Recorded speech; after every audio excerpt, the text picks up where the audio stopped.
ಇವತ್ತು ಈ ನಿನ್ನೆ ನಡೆದಂಥ ಪದಗ್ರಹಣ ಕಾರ್ಯಕ್ರಮದಲ್ಲಿ D K versus B K ಇತ್ತಾಗಲಿ ಬೇರೆ ಯಾವುದೇ ರೀತಿಯಲ್ಲಿ ಕೂಡ ಕಾರ್ಯಕ್ರಮ ನಡೆದಿಲ್ಲ.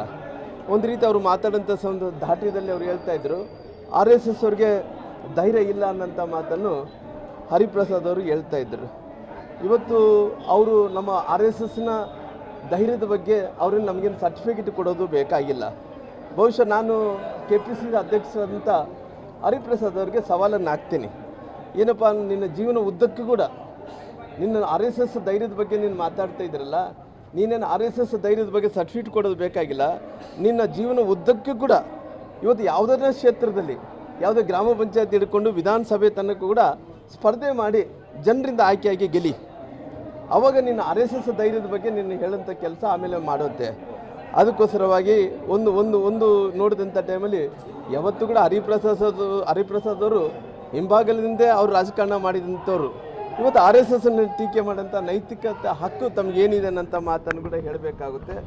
ನಿಮ್ಮ ಧೈರ್ಯವನ್ನು ನೋಡಿದಂಥ ಟೈಮಲ್ಲಿ ಇವತ್ತು ಬಹುಶಃ ನೀವೆಲ್ಲರೂ ಕೂಡ ಇವತ್ತು ನಿಮ್ಮ ಈ ರೀತಿ ಹೇಳಿಕೆಗಳನ್ನು ನೋಡಿದಂಥ ಟೈಮಲ್ಲಿ ಒಂದು ಅಸಹ್ಯವಾದಂಥ ಹೇಳಿಕೆಗಳನ್ನು ಕೂಡ ಕೊಡೋಂಥ ಕೆಲಸ ಕೂಡ ಮಾಡಿದಿರಿ.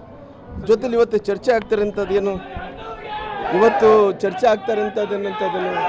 ಇವತ್ತು ವಿಧಾನ ಪರಿಷತ್ ಚುನಾವಣೆಯಲ್ಲಿ ಆಯ್ಕೆಯಾದಂಥ ನಮ್ಮ ಎರಡು ಅಭ್ಯರ್ಥಿಗಳನ್ನ ನಾನು ಅಭಿನಂದನೆಗಳು ಕೂಡ ಸಲ್ಲಿಸೋಂಥ ಕೆಲಸ ಮಾಡ್ತೀನಿ. ಇವತ್ತು ನೋಡ್ರಿ ನಾನು ಆಲ್ರೆಡಿ ನಮ್ಮ ಪಾರ್ಟಿಯಲ್ಲಿ ಹೇಳಿದಂಥವ್ರಿಗೆ ನಾಯಕರು ಬರ್ತೀನಪ್ಪ, ನೀವು ಹೋಗ್ರಲ್ಲ, ಬರ್ತೀನಿ.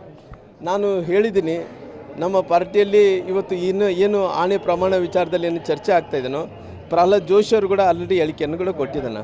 ಸುರೇಶ್ ಕುಮಾರ್ ಅವರು ಕೂಡ ಹೇಳಿಕೆಯನ್ನು ಕೊಡೋಂಥ ಕೆಲಸ ಮಾಡಿದ್ರು. CT ರವಿಯವರು ಕೂಡ ಅವ್ರ ಸಮ್ಮುಖದಲ್ಲಿ ಇದನ್ನ ಸರಿಯೋ ತಪ್ಪ ಅನ್ನೋಂಥ ಒಂದು ಅಧ್ಯಯನ ಮಾಡಿರಿ ಅನ್ನೋಂಥ ಒಂದು ಕಮಿಟಿಯನ್ನು ಕೂಡ ಮಾಡಿದ್ದಾರೆ. ನಾನು ಪ್ರಹ್ಲಾದ್ ಜೋಶಿ ಅವರು ಕೂಡ ಆಣೆ ಪ್ರಮಾಣ ಯಾವುದೇ ವಿಚಾರವನ್ನು ಮಂಜುನಾಥ ಸನ್ನಿಧಾನದಲ್ಲಿ ತೊಗೊಂಡೋಗೋದು ಬೇಡ.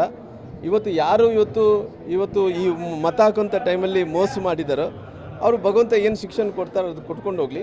ಹಂಗಾಗಿ ಇದು ಒಳ್ಳೆ ಅನ್ನೋಂಥ ಮಾತು ಬೇಡ ಅನ್ನೋಂಥ ಮಾತು ಅವ್ರು ಹೇಳಿರೋ ಕಾರಣ ಅದ್ರ ಪ್ರಕಾರ ನಾನು ಹೇಳೋದೇನಂದ್ರೆ ಅದನ್ನು ಹೋಗೋದು ನನ್ನ ವಿಚಾರ ಕೂಡ ಪ್ರಹ್ಲಾದ್ ಜೋಶಿ ಅವರು, ಸುರೇಶ್ ಕುಮಾರ್ ಅವರು, ನಮ್ಮೆಲ್ಲ ನಾಯಕರು ಏನು ಹೇಳಿದ್ದಾರೆ CT ರವರು ಅದು ಹಿಡ್ಕೊಂಡು ಅದ್ರ ಪ್ರಕಾರ ಅದನ್ನು ನಾನು ಅದು ಸರಿಯಲ್ಲ ಅನ್ನೋಂಥದ್ದು ಕೂಡ ನಾನು ಹೇಳಬೇಕಾಗುತ್ತೆ. ಆಣೆ ಪ್ರಮಾಣ ಯಾಕಂದರೆ ಇವತ್ತು ಭಾಳಷ್ಟು ಮಂದಿ ನಮ್ಮ ಹಿಂದೂಗಳಿಗೆ ಒಂದು ಶ್ರದ್ಧಾ ಕೇಂದ್ರ ಆಗಿರೋ ಕಾರಣ ಆ ಶ್ರದ್ಧಾ ಕೇಂದ್ರದಲ್ಲಿ ಹೋದರೆ ನಾವು ಅಲ್ಲಿ ಆಣೆ ಪ್ರಮಾಣ ಮಾಡೋದ್ರಿಂದ ಏನಾಗುತ್ತೆ ಅಂದರೆ ನಮ್ಮ ಎಲ್ಲ ಅಭಿಮಾನಿಗಳಿಗೆ ನೋವಾಗುತ್ತೆ. ಹಂಗಾಗಿ ಆ ರೀತಿ ಆಣೆ ಪ್ರಮಾಣ ಬೇಡ.